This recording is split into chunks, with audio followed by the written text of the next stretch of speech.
Hi everybody, and welcome to this session on dementia for paramedics. Everything's constructed using Adobe Pages, and the way that you navigate through it is simply scroll down and the content should come. You'll be seeing some videos, you'll be seeing some text, and you'll be seeing some external videos as well that I haven't physically produced. Also, you'll find that there's links to the discussion board as well, where we can talk and we can answer some questions as well that you may have.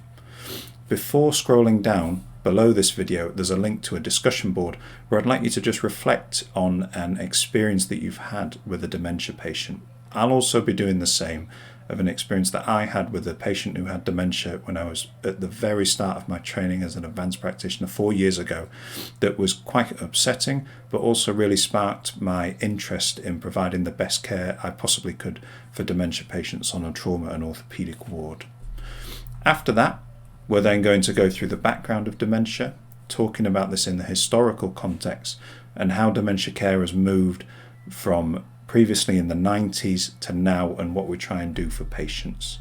Next, we'll go through the types of dementia and the signs and symptoms that you're likely to see in patients who also have a diagnosis but also who are undiagnosed.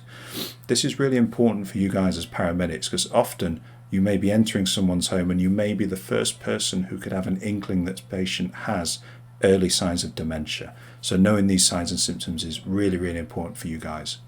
We're going to go through the examination that you could do in the patient's own home, which is a mental examination, which can give you a good inkling of if they have dementia and if they should be screened further in secondary care. It's really easy, it won't add to your clinical assessment time too much.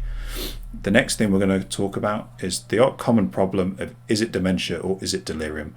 And we'll go through some of the signs and symptoms and the differences between dementia and delirium to help you make that informed decision of if this is the patient's baseline or do they need to go into secondary care or see a GP or a district nurse for some further investigation.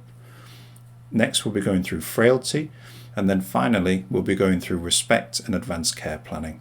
And then afterwards there's a link to a discussion board where you're able to ask any questions, and I'll be around during the session and the weekend to answer anything as well. Remember, first of all, please go to the link below, reflect on that patient, and then we can also have a bit of a group discussion as well about these reflections.